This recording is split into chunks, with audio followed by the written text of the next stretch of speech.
Welcome to the deep dive. Today, we're going to explore something that feels really relevant right now. Loneliness. Yeah, even though we're all, supposedly super connected. Exactly.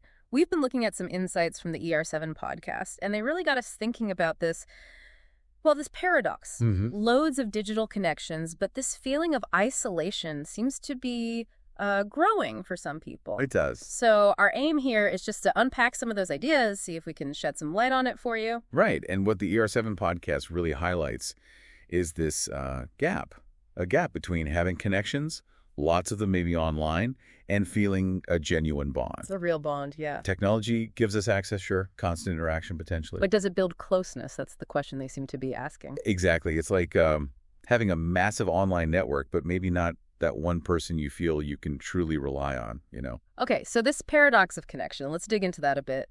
The ER7 podcast suggests we're kind of swimming in information, these quick hits online. Fleeting interactions, yeah. And maybe that makes it harder to have those deeper, slower conversations, face-to-face stuff. You can, yeah. Yeah. When was the last time you felt totally locked into a conversation, really present? It feels rarer sometimes. It does. And the ER7 podcast, they had this phrase, something like, connection is there, but the bond isn't. That's the one. It captures it perfectly, I think. So, hundreds of friends online. Acquaintances. But it doesn't quite scratch that fundamental human itch for, real emotional support. Right. It's about the quality, isn't it? Not just ticking boxes or counting contacts. Which naturally leads us to think about social media's role in all this. Oh, definitely. The ER7 podcast notes how we're all kind of performing online, putting ourselves out there, chasing likes. Seeking visibility. Yeah, but there's a difference between being seen and being truly understood. Right? A huge difference. And the source asks, what are we actually looking for with those likes? Is it genuine connection, or is it more like fleeting validation? Good question. Because that quick hit, that little dopamine rush from a notification, it probably doesn't fill that deeper need. And constantly seeing everyone else's highlight reel. Yeah, the curated lives. Exactly. That can actually make you feel more isolated, can't it?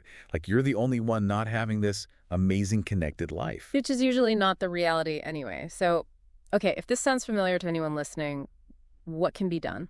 Well, the ER7 podcast had some practical thoughts, which is helpful. Good. A big one is just acknowledging the feeling, loneliness. Yeah. Saying it's okay to feel it. Yeah. It's not like a personal failure. Right. Not something to be ashamed of. It's just a human feeling. Totally. Getting rid of that stigma is step one, according to the source. Okay. And then it's about shifting the focus, not just trying to not be alone, but actively seeking out meaningful connections. So being intentional about it. Yeah. They suggest things like, prioritizing actual face-to-face chats. Yeah. Making space for slower moments, deeper talks. Getting involved locally, too, right? Like volunteering or joining a club. Community stuff, shared interests, building those real-world ties. And, I thought this point was really interesting, the idea of spending quality time with yourself first. Oh, yeah, that's crucial. The ER7 podcast kind of argues that being comfortable in your own skin, knowing yourself, that's almost the foundation for building better connections with other people. Like you need that solid base first. Exactly. It all ties back to intention, really. Yeah.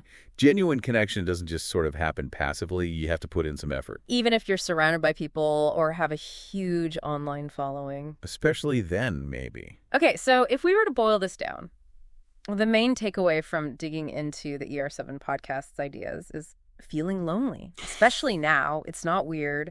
It's not a weakness. Not at all. And actively working towards real connection with others, but also maybe with yourself, that's really important. Yes. And the source ends on a hopeful note, suggesting that if this resonates, just reaching out, telling someone how you feel, that can be a really powerful first move. Just sharing it. Let's start. Okay, so maybe a final thought to leave you with. Have a think about this.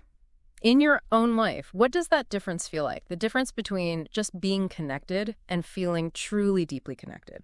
And maybe, just maybe, what's one small thing, one tiny step you could take, perhaps even today, to bridge that gap a little? Something to ponder. Definitely. Thanks for joining us for this deep dive.